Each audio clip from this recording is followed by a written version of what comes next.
Ils sont 12. 12 stades bâtis aux quatre coins de l'Europe. Imaginés par les architectes les plus audacieux et construits par des milliers d'ouvriers et d'ingénieurs.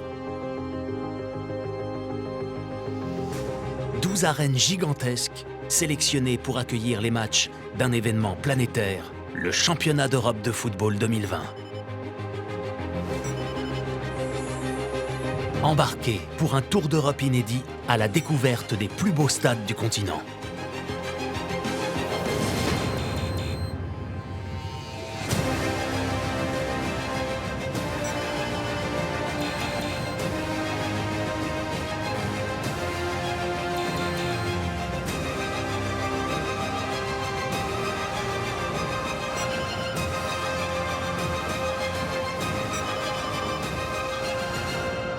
Dans cet épisode, la rencontre va opposer l'Arena nationale de Bucarest en Roumanie à la Puskás Arena de Budapest en Hongrie.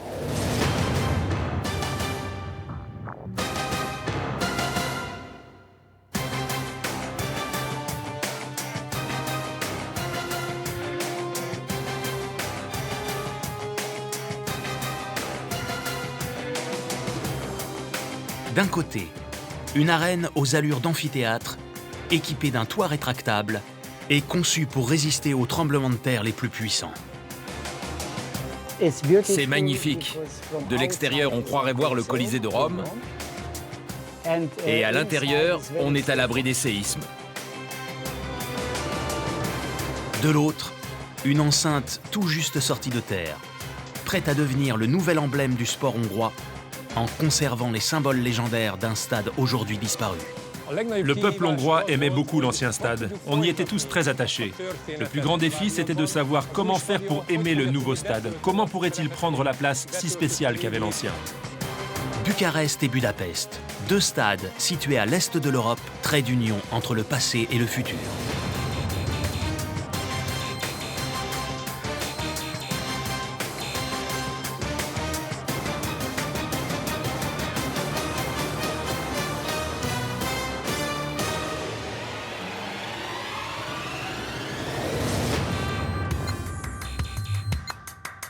Commençons notre voyage par la Roumanie et sa capitale Bucarest, la plus grande ville du pays avec ses 2 millions d'habitants. Cette cité unique est un pont entre l'Orient et l'Occident. Ses vastes avenues, héritage de l'époque communiste, sont ponctuées de jardins et de magnifiques parcs, à l'instar du parc Lia Manoliu, situé à l'est de la capitale, le poumon vert de la ville.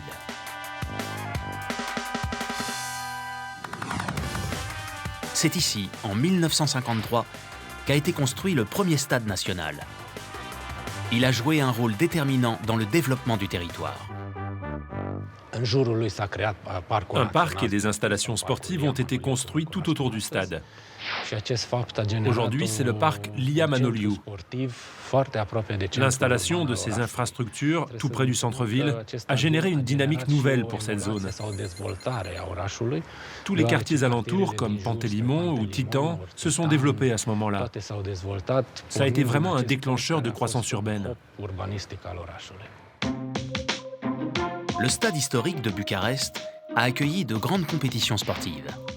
Et il est devenu, au fil des ans, une institution nationale. L'ancien stade des années 50 était un stade plat. Il était très grand et pouvait accueillir bien plus de 60 000 spectateurs. Il a aussi servi de lieu de représentation pour des gens comme Ceausescu, pour faire passer des messages politiques. Le stade ne se trouve pas seulement au cœur de la ville de Bucarest, mais aussi dans le cœur des Roumains. En 1953, le stade est construit à l'intérieur d'une sorte de cratère entouré de remblais. Dans les années 2000, le stade est vieux et usé. Les autorités décident alors de démolir intégralement la structure pour reconstruire une nouvelle enceinte au même endroit. Retirer ces 125 000 mètres cubes de terre aurait eu un coût important et la durée du chantier aurait été supérieure. Les ingénieurs décident de réutiliser le remblai et de l'intégrer à la nouvelle enceinte.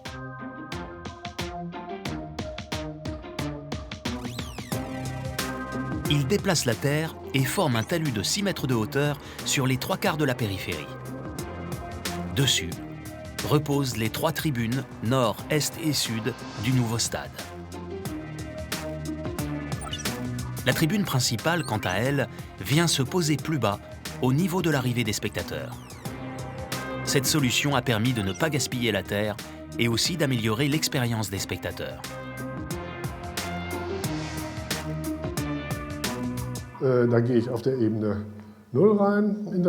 Quand on arrive au stade, on est au niveau du sol. Pour y entrer, on doit monter les escaliers pour arriver sur le talus, et là, on a une vue magnifique.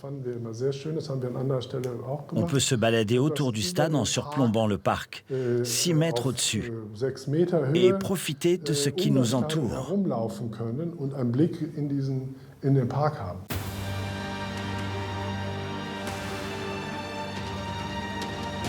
À leur entrée dans l'enceinte, les 63 000 spectateurs arrivent à mi-hauteur des tribunes.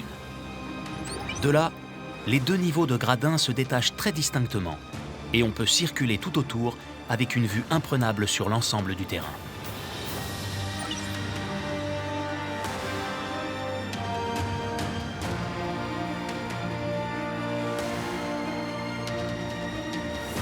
Mais les architectes et les ingénieurs n'ont pas travaillé que l'esthétique intérieure du stade.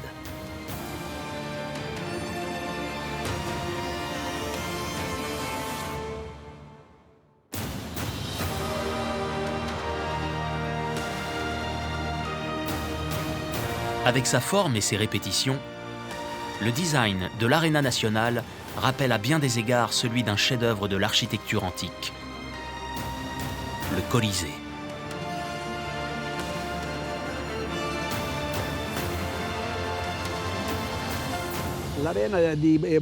L'arène de Bucarest présente des similitudes évidentes avec les arènes romaines. Par exemple, tous les piliers, les colonnes verticales qui supportent l'arène, rappellent les différents niveaux de l'époque romaine. Parmi les autres éléments du périmètre, l'arène de Bucarest a une façade ovale. L'autre point de ressemblance avec le Colisée, c'est le toit. Les architectes ont installé ce qu'on appelle un vélarium, exactement comme dans les amphithéâtres romains. Une voile mobile qui peut s'ouvrir et se fermer si besoin.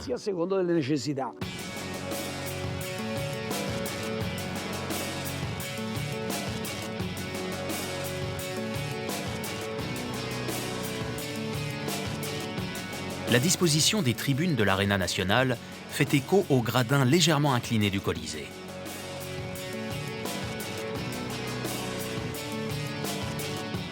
Mais l'Arena nationale est aussi un stade contemporain, comme le montrent les couleurs de ses sièges, qui tranchent avec l'esthétisme antique du bâtiment.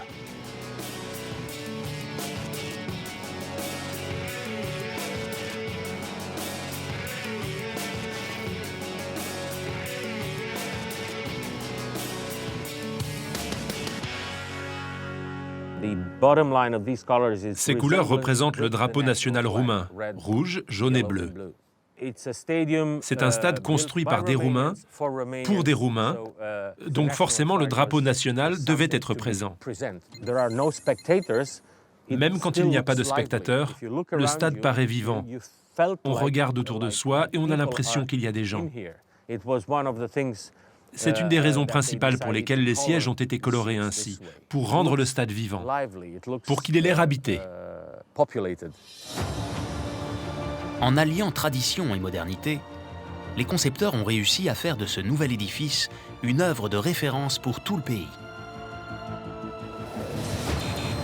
Dans la capitale de la Hongrie, à Budapest, un autre stade national a lui aussi été détruit pour donner naissance à une nouvelle enceinte, la Puskás Arena.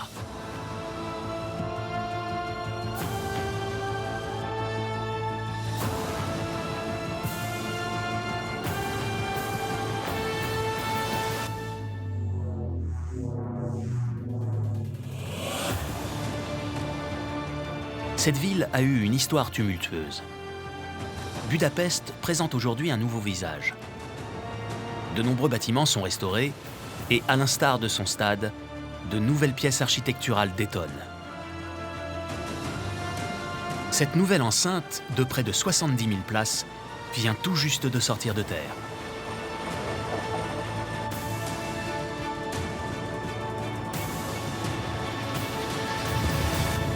Un chantier hors norme, puisqu'il s'agit du plus grand bâtiment public de Hongrie et surtout un symbole pour tout le peuple hongrois. L'enceinte est construite au même endroit que l'ancien stade mythique, Népstadion, le stade du peuple, qui a donc dû être détruit.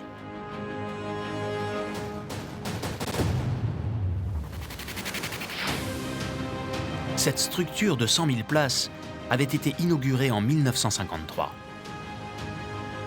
Elle a été le siège des plus grands exploits de l'équipe nationale.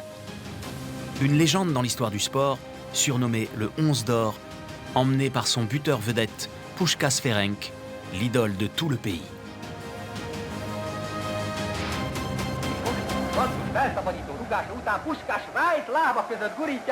Antal Dunay, 32 sélections avec l'équipe de Hongrie, se souvient de cette époque.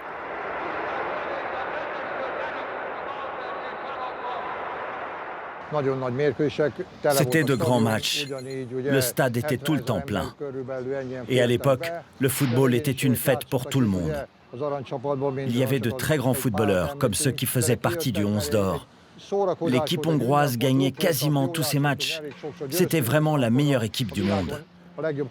L'ambiance était vraiment fantastique dans le stade. En 1954, un match d'anthologie a particulièrement marqué les esprits.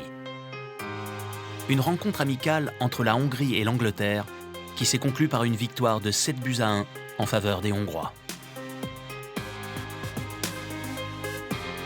Le stade a également accueilli à plusieurs reprises les championnats d'Europe d'athlétisme. À travers ces différents événements sportifs, le stade du peuple est devenu un symbole pour tout le pays. Avec le temps, la structure s'était complètement délabrée et la démolition était inévitable.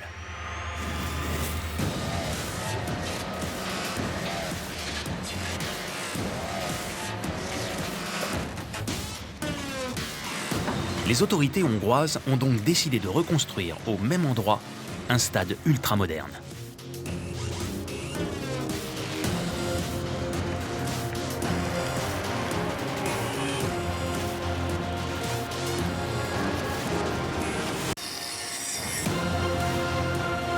Mais ils ont donné au concepteur une mission particulière. Préserver dans cette nouvelle enceinte l'âme de l'ancienne.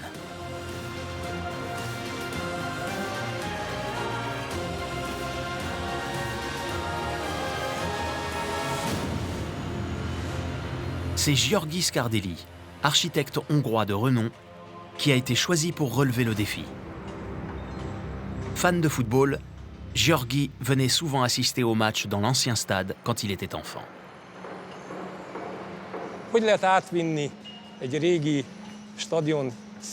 Comment peut-on transmettre l'esprit et l'âme d'un stade s'il faut le détruire complètement? Dans un premier temps, le plus important, c'était de garder les lieux et la position du stade. Donc le nouveau stade est positionné exactement au même endroit que l'ancien. Pourquoi c'est si important? Parce que les gens se sont habitués à l'image de ce bâtiment dans la ville. Et surtout, ils ont pris l'habitude de toujours emprunter le même itinéraire pour venir au stade. Et ça, c'était très important de le conserver aussi. En plus, le stade fait partie des 3 éléments qui créent une unité dans la structure de la ville. On part de l'aréna de Budapest, puis le jardin des statues, le Dromos, comme on l'appelle ici, et on arrive enfin au stade Puskás. L'alignement parfait de l'enceinte avec le jardin des statues et l'aréna de Budapest était un préalable indispensable pour les constructeurs. L'architecte a dû ensuite imaginer à quoi devait ressembler ce nouveau stade pour que le peuple hongrois s'y identifie.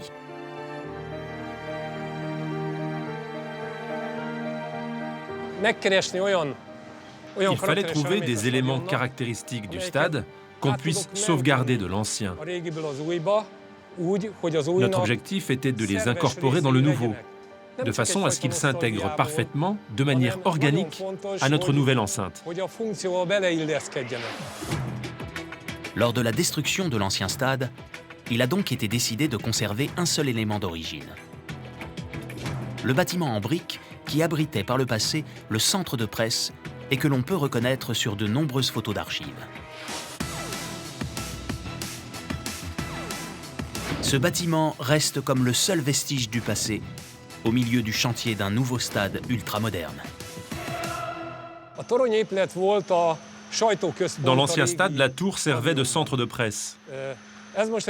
Et dans le prochain stade, on va lui donner une nouvelle fonction. Ce sera le musée qui sera installé dans cette tour. Donc nous allons garder ce bâtiment dans sa forme initiale, aussi bien à l'extérieur qu'à l'intérieur. En fait, nous voulions le garder car il donne une excellente image de l'architecture des années 50.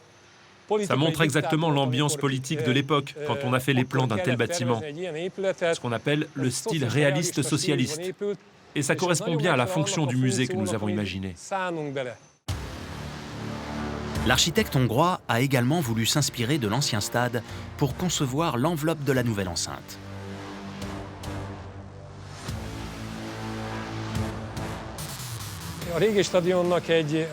L'ancien stade avait une particularité très marquante, les piliers des escaliers qui permettaient d'accéder à tous les étages des tribunes. Sur chaque photo prise du stade, on voit bien ces piliers, et surtout les motifs qui permettaient de voir à l'extérieur vers la ville. Il s'agissait d'une sorte de grillage très fin, fait en béton. La façade du nouveau stade est donc composée de 36 cages d'escaliers réparties uniformément autour du stade. Toutes sont recouvertes d'une paroi en béton ouverte sur l'extérieur et dessinée selon les mêmes motifs que ceux de l'ancien stade. Mais si le rendu paraît identique, la structure est en réalité complètement différente. À l'époque, des ouvriers spécialisés avaient construit et assemblé des centaines de petits éléments sur le site avec une précision impressionnante. Pour la nouvelle Puskás Arena, les concepteurs ont trouvé une solution bien plus astucieuse et facile à mettre en place. Chaque pilier est en fait composé d'une dizaine de panneaux de préfabriqués hissés à l'aide d'une grue et directement glissés dans un rail d'acier. En conservant ces motifs venus du passé, la Puskás Arena perpétue l'histoire du stade du peuple et peut rendre fiers tous les Hongrois. Le peuple hongrois aimait beaucoup l'ancien stade. On y était tous très attachés. Le plus grand défi, c'était de savoir comment faire pour aimer le nouveau stade. Comment pourrait-il prendre la place si spéciale qu'avait l'ancien? Après 4 ans de travaux, le stade est enfin terminé. Les spectateurs ont aussitôt adopté leur nouvelle cathédrale. Grâce à ces pièces architecturales, elles leur rappellent l'ancienne enceinte.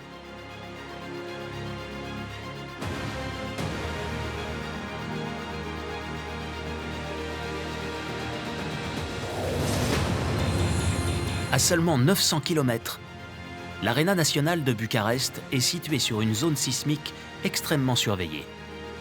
La Roumanie étant le pays de l'Union européenne le plus sensible aux tremblements de terre. En 1977, une catastrophe sans précédent a marqué les esprits. Le séisme de Vrancea, d'une magnitude de 7,2 sur l'échelle de Richter, a frappé la Roumanie, la Moldavie et la Bulgarie, faisant plus de 1500 morts et 11 000 blessés. Pour éviter qu'un drame semblable ne se reproduise, les constructeurs ont dû édifier une ossature capable de résister aux tremblements de terre les plus puissants. L'entente entre architectes et ingénieurs a été fondamentale pour relever ce défi. Pour moi, c'était vraiment important de parler des risques de séisme dès le début avec les architectes. Je voulais m'assurer qu'on élaborerait un design optimal d'un point de vue architectural et structurel à la fois. Un bon design est possible quand l'architecte travaille avec un ingénieur en structure dès le démarrage du projet. Comme l'architecte est responsable de l'esthétique et de la fonctionnalité, il a le dernier mot. Mais quand il est à l'écoute de l'ingénieur en structure, il peut adapter certaines de ses idées en prenant en compte ses recommandations. La construction antisismique consiste à analyser l'interaction entre le bâtiment et le sol et prévoir les conséquences potentielles du tremblement de terre. Elle permet alors de réaliser un bâtiment qui puisse y résister.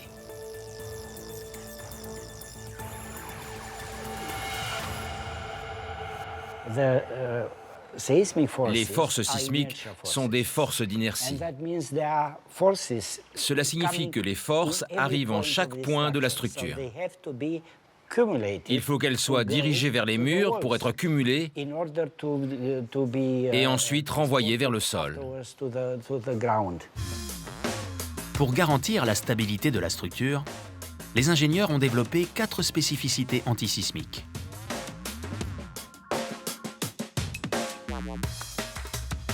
Habituellement, une construction de cette taille est soutenue par 40 piliers. Ici, les ingénieurs ont ajouté 80 piliers supplémentaires. 6 joints sismiques, répartis tout autour de l'enceinte, ont été ajoutés. Les 6 sous-parties peuvent alors bouger indépendamment les unes des autres, sans détériorer l'ensemble de la structure.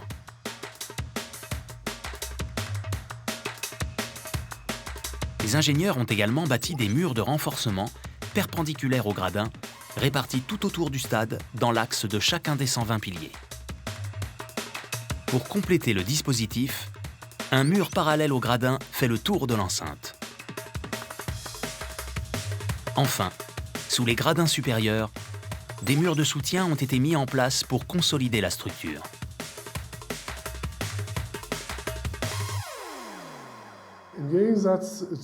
Avec des méthodes de construction habituelles, le rang supérieur des tribunes est en forme de marche d'escalier. Ici, quand on regarde depuis le sol, le rang supérieur est plat.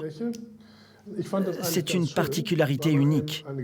Je trouve ça très esthétique que ce soit droit. En tant qu'architecte, je trouve que c'est vraiment beau. Mais ça ne vient pas d'une idée de designer. C'était nécessaire de le faire pour qu'il soit le plus rigide possible et résister face aux menaces de tremblement de terre.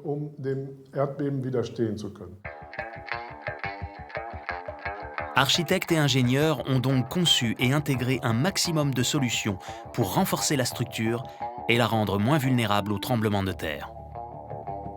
Des dispositifs hors normes pour un site hors norme.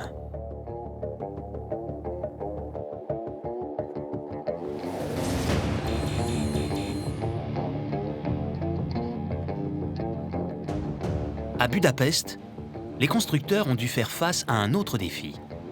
Trouver un système de coffrage pour édifier en un temps record et en toute sécurité les colonnes de l'enceinte.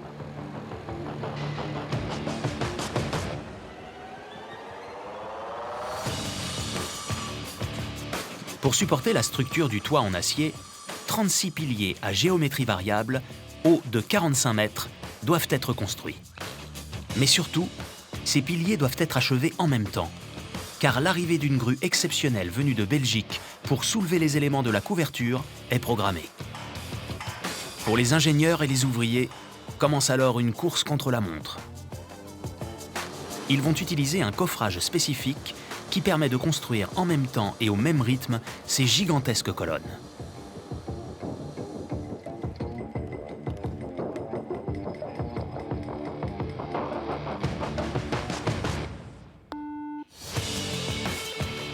Le principe consiste à avancer la construction du pilier, étape par étape, du bas vers le haut.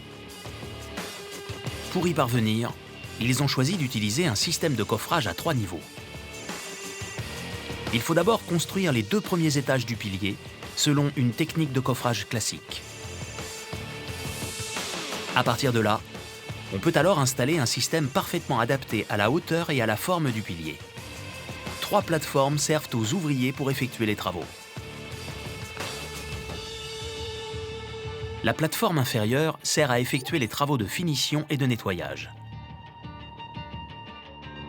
La plateforme du milieu est celle où se situent les éléments de coffrage pour construire le niveau supérieur. La dernière plateforme permet aux ouvriers de couler le béton dans le coffrage. Une fois le niveau terminé, l'ensemble du système est hissé au niveau suivant.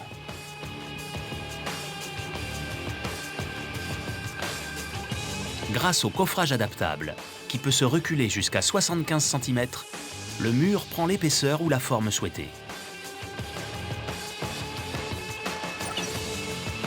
Les niveaux peuvent s'enchaîner ainsi, tout en respectant la forme des piliers imaginés par les architectes. Au total, il y a 10 niveaux par pilier. Pour respecter les délais et édifier les 36 piliers avant l'arrivée de la grue, 250 coffrages de ce type ont été nécessaires.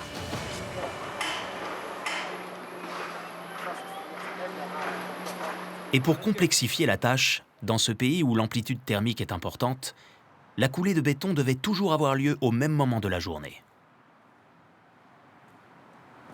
Il fallait veiller à ce que la surface de chaque pilier soit d'une couleur grise uniforme. Pour cela, il fallait coffrer le béton à peu près au même moment de la journée. Sinon, comme les mécanismes d'évaporation diffèrent selon l'heure de la journée, la couleur du béton aurait pu être différente d'un niveau à l'autre. L'utilisation de ce dispositif de construction exceptionnel présente plusieurs intérêts. Le gros avantage de ces deux systèmes est que lorsque vous êtes à des étages assez hauts, au 4e, 5e ou au 6e, on n'a pas besoin de les dissocier à chaque étape. On peut les hisser ensemble, d'un seul coup, grâce à la grue.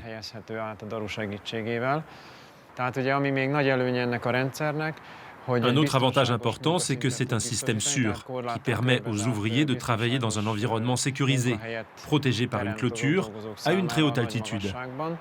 Et enfin, le temps d'utilisation de la grue est court. C'est assez rapide de simplement hisser le système d'un niveau à l'autre.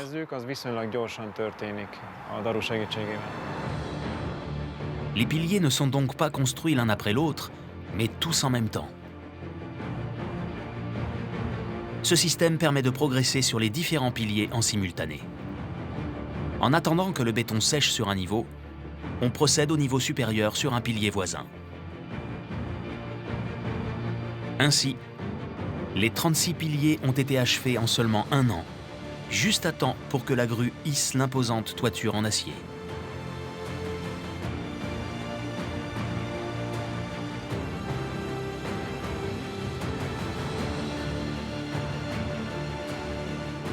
À stade exceptionnel, chantier exceptionnel.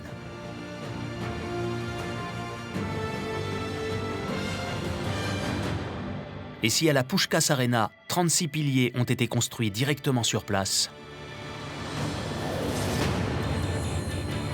à l'Arena nationale, les équipes ont dû en ériger 120.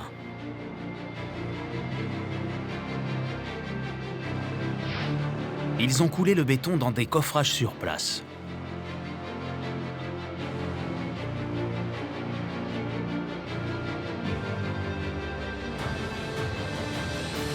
Mais pour les 40 colonnes qui vont supporter le toit, elles ont été construites à plus de 1500 km de Bucarest, à Neumark en Allemagne, puis acheminées par poids lourd.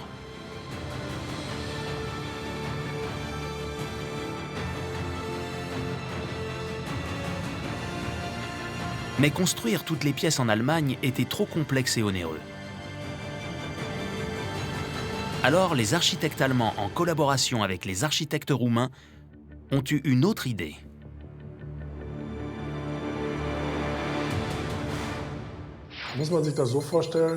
Il faut imaginer qu'on a construit une énorme tente rigide comme un chapiteau.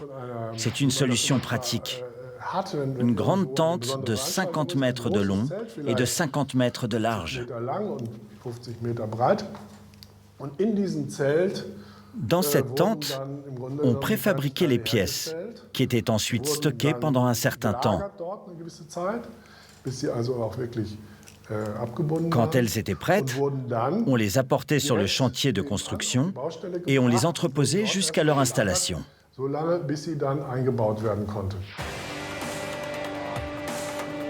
Les gradins, les escaliers, les rampes, les petits poteaux et même le mur transversal ont directement été construits sur le chantier. Pourtant, les contraintes imposées par les risques sismiques compliquent la tâche des équipes. Car pour résister au séisme, les pièces préfabriquées doivent être plus volumineuses, donc plus lourdes.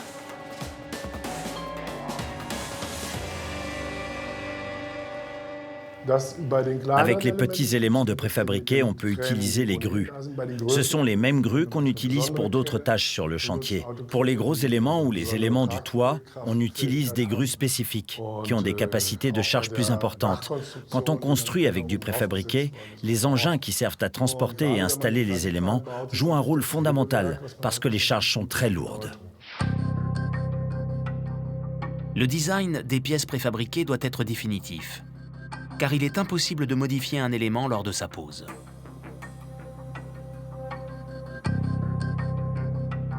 Cela requiert une planification extrêmement rigoureuse et une organisation millimétrée, mais présente de nombreux avantages.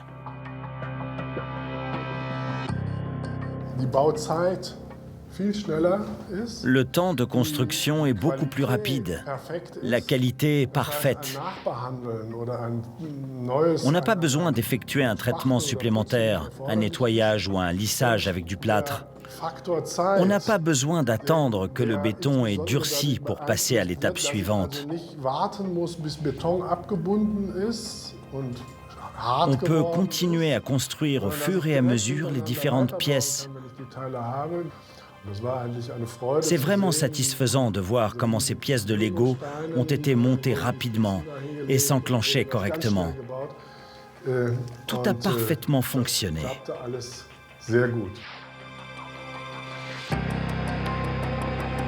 Une fois tous les éléments préfabriqués installés, il faut équiper la structure d'un toit.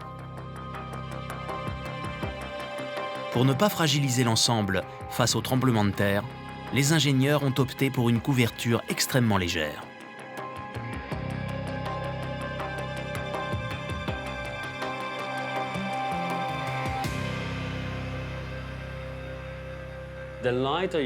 Plus votre toit est léger, plus il va résister au tremblement de terre.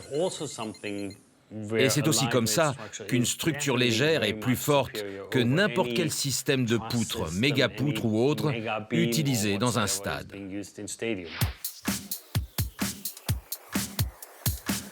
Et pour que le toit soit le plus résistant possible, les ingénieurs ont installé un système de renfort, des câbles en acier. Le toit repose en partie sur les gradins et y est relié par 8 paires de câbles en croix. Comme il y en a plusieurs, si une paire fait défaut, il y en a toujours assez.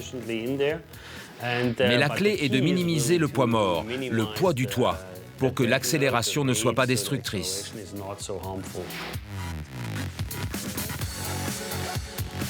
Comme dans de nombreux stades à travers la planète, architectes et ingénieurs ont opté pour un système de toit en roue de vélo.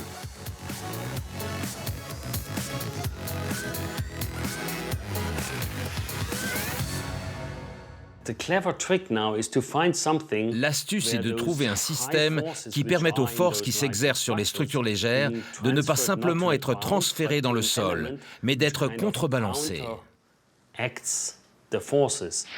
On utilise désormais très souvent des systèmes qu'on appelle en roue de vélo.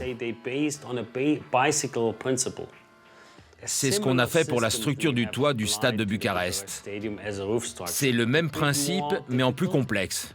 Et c'est ce qu'on a décidé d'utiliser. Pour pouvoir disposer d'une partie fixe et d'une partie rétractable, la couverture de l'Arena nationale est très élaborée.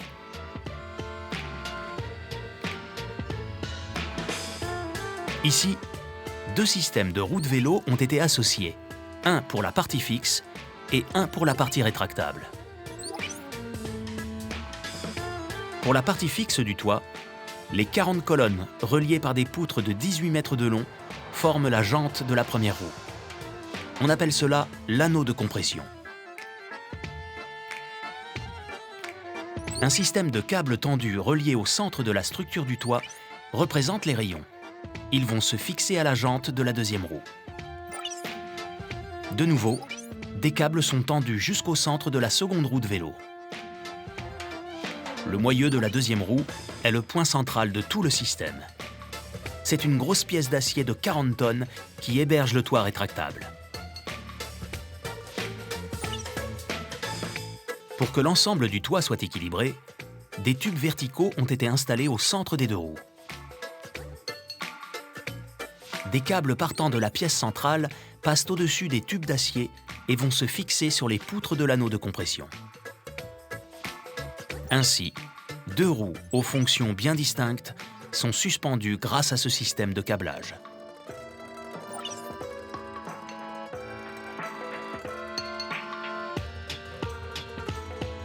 Mais la grande originalité de la couverture de l'Aréna nationale, c'est le système amovible entièrement automatisé de son toit rétractable. Ce bijou de technologie, qui se déploie sur 9000 m² et pèse plus de 25 000 tonnes, s'installe en seulement 8 minutes.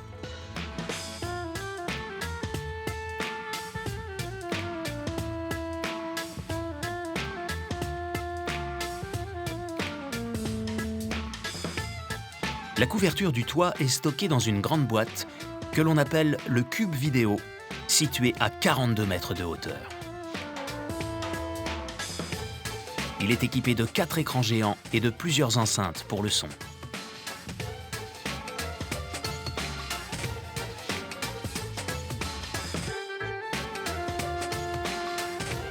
La boîte peut descendre jusqu'au sol pour sa maintenance.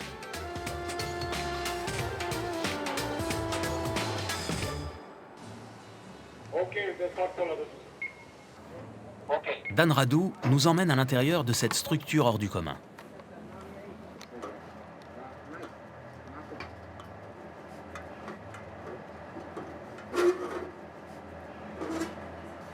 Donc là, nous sommes dans le cube vidéo. C'est une boîte géante, c'est gigantesque. Ici, on a les 4 moteurs électriques qui permettent la circulation du cube vidéo de haut en bas. Tous ces câbles électriques fournissent l'énergie pour toutes les installations qu'on y trouve. La surface de ces murs vidéo est de 36 mètres carrés. Et la puissance du son diffusé dans tout le stade peut atteindre les 70 000 watts.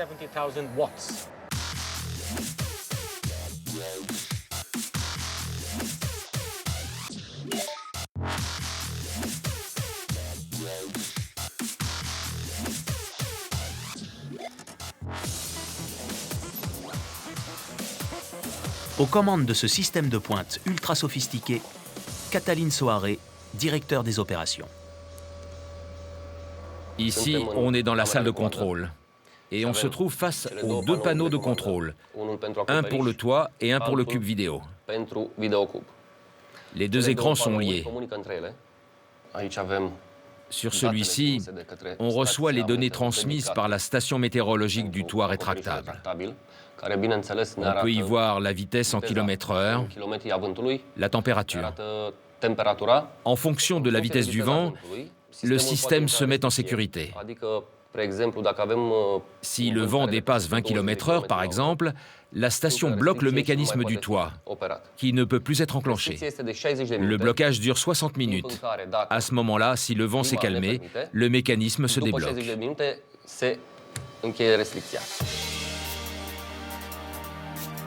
Pour procéder à l'ouverture, le cube vidéo doit descendre de 8 mètres.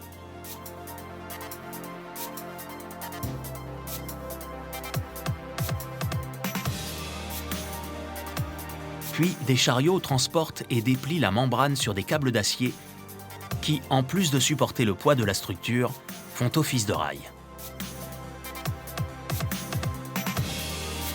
Ce système est complètement automatisé et sécurisé. Quand on procède à l'ouverture, On peut voir le niveau de pression et la position en temps réel de chaque moteur, s'ils ont du retard ou pas. Chaque moteur est indépendant et on voit leur position en pourcentage de distance parcourue.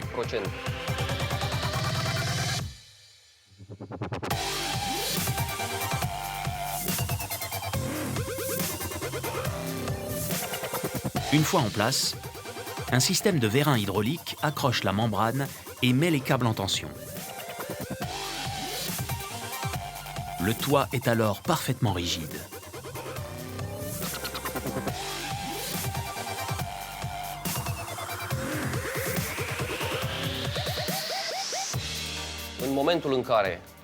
À la fin, le système stoppe automatiquement les chariots des 32 moteurs pour sécuriser tout le mécanisme.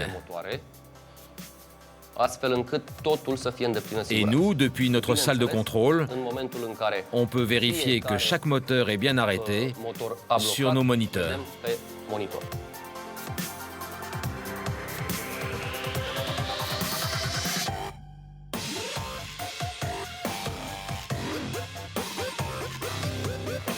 Bien qu'extrêmement complexe, ce système paraît d'une simplicité incroyable lorsqu'on l'observe se déployer.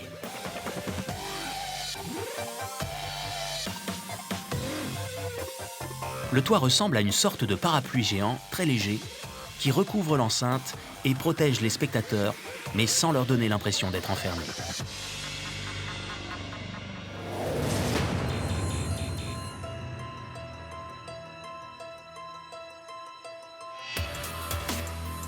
À Budapest, la Puskás Arena est également équipée d'un toit, construit avec des techniques de pointe.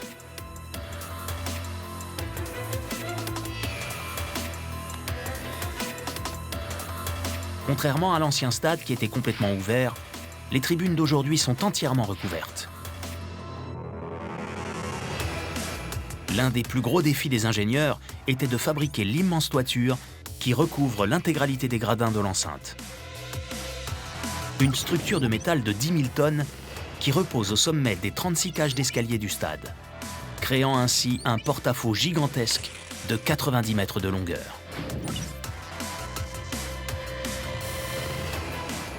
Les éléments qui constituent la toiture sont d'abord fabriqués au sol. Autour du stade, c'est un véritable mécano géant qui s'est organisé, composé de centaines de tubes métalliques que les ouvriers doivent assembler.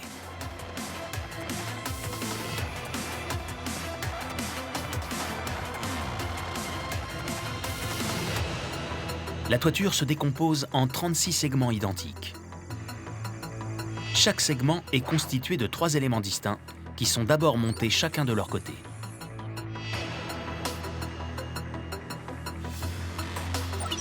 Ils sont ensuite hissés un à un au sommet de la cage d'escalier et fixés les uns aux autres pour obtenir la longueur totale du porte-à-faux.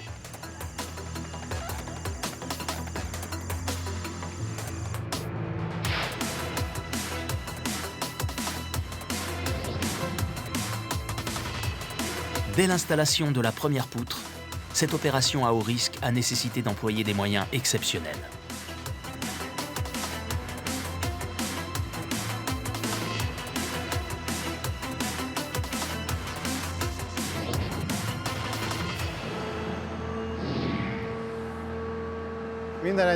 Cette structure, composée de 3 éléments métalliques, atteint les 80 à 90 mètres de longueur et elle pèse plus de 250 tonnes. Pour soulever une telle structure, il a fallu faire venir une grue dont il n'existe que 8 exemplaires en Europe. Elle est capable de soulever 1000 tonnes et la courbe de charge est de 130 mètres. La grue va donc soulever les 3 éléments qui composent chaque segment de la charpente et permettre de les fixer les uns aux autres au sommet. Il va falloir reproduire cette opération sur les 36 cages d'escalier du stade. Au total, ça fait donc 36 fois 3 éléments à hisser là-haut. Barnabas Sigeti nous conduit au sommet du stade, à l'endroit où s'effectue la jonction entre la charpente métallique et le béton. Le plus grand défi technique du chantier, c'est cette structure de la toiture. La longueur du toit varie selon sa position, entre 80 et 90 mètres. C'est très très long. Ça correspond à la taille d'un terrain de football. Et les points d'appui sur lesquels repose la charpente sont relativement proches les uns des autres. Et donc les efforts qu'ils doivent supporter sont vraiment énormes.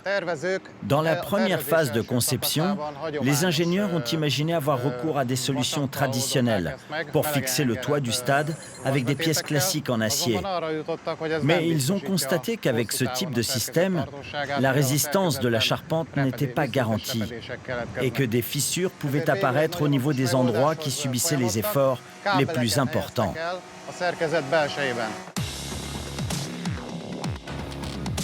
Pour supporter les 10 000 tonnes du toit, les ingénieurs ont eu recours à une solution inédite. Chacun des 36 segments qui composent la charpente repose sur 4 supports placés au sommet de chaque cage d'escalier. C'est au niveau de ces 4 pièces d'acier que se répartissent tous les efforts dus au poids de la charpente. À cet endroit, des fixations classiques risqueraient de céder avec un porte-à-faux aussi long. Les concepteurs ont donc inventé un système de câbles invisibles. Sur chaque plaque sont fixés 8 groupes de câbles métalliques qui sont ensuite mis en tension vers le bas. Ils récupèrent ainsi les efforts de la charpente, puis sont fixés à l'intérieur des murs de la cage d'escalier. Au total, pour encaisser l'énorme poids du toit, ce sont près de 11 000 câbles qui s'accrochent aux supports placés au sommet des cages d'escalier et qui traversent les murs de béton de la Puskás Arena.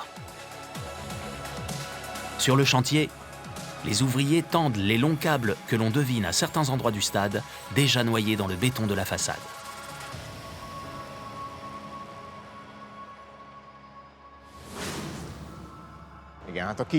Ce chantier est un grand défi pour nous. On n'avait encore jamais construit un bâtiment public aussi grand en Hongrie. On parle d'une taille énorme. Vous imaginez, la quantité de câbles incorporés dans le stade permettrait de relier Budapest avec Barcelone ou avec Londres. Au total, le stade a été construit en 32 mois et le planning a été scrupuleusement respecté. Nous avons inauguré le stade 10 jours avant la date prévue. Nous voulions le faire le 25 novembre. Le 25 novembre est l'anniversaire du match hongrois le plus important. En 1953, l'équipe de Hongrie a battu à Wembley l'équipe d'Angleterre 6-3. Ce fut une victoire historique. Et notre équipe était emmenée par Puskás. Nous aurions voulu inaugurer le stade le jour de l'anniversaire de cet événement, mais le calendrier des compétitions de l'UEFA ne le permettait pas. On était en période de qualification du championnat d'Europe et nous avons dû nous adapter au calendrier international des compétitions. Le 15 novembre était le seul jour disponible.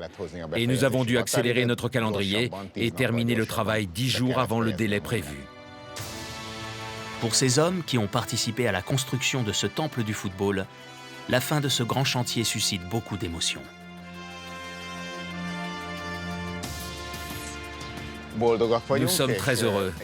Ça a été un plaisir de travailler là-dessus. Ce n'était même pas vraiment un travail, mais quelque chose qui nous tenait à cœur. Tous ceux qui y ont participé le considèrent comme un des projets les plus importants de leur vie.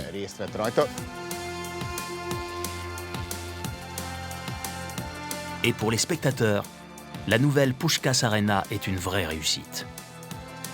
Les axes de circulation sont ouverts sur l'extérieur et relient le stade à la ville. De nombreuses installations ont été améliorées pour accueillir les visiteurs et leur offrir une expérience unique. Les soirs de match, le stade peut s'illuminer de différentes couleurs. Quand la Hongrie joue, c'est le drapeau national qui colore la façade et renforce la ferveur des supporters.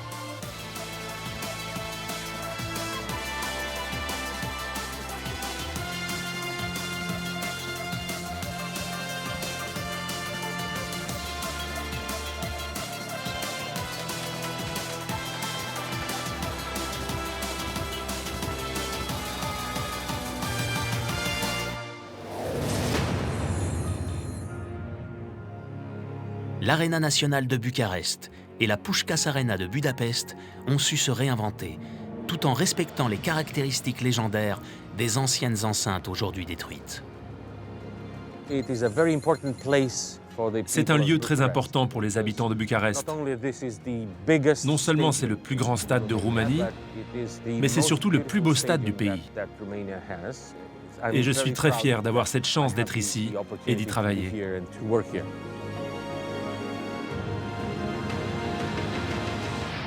Nous sommes heureux d'avoir construit un nouveau stade qui rappelle vraiment le précédent, le stade du peuple. En regardant et en comparant les deux stades, on voit que la ressemblance est flagrante. Ça nous fait vraiment plaisir que ça plaise aux gens et que cette performance soit 100% hongroise. C'est bien que nous ayons respecté notre budget et nos délais.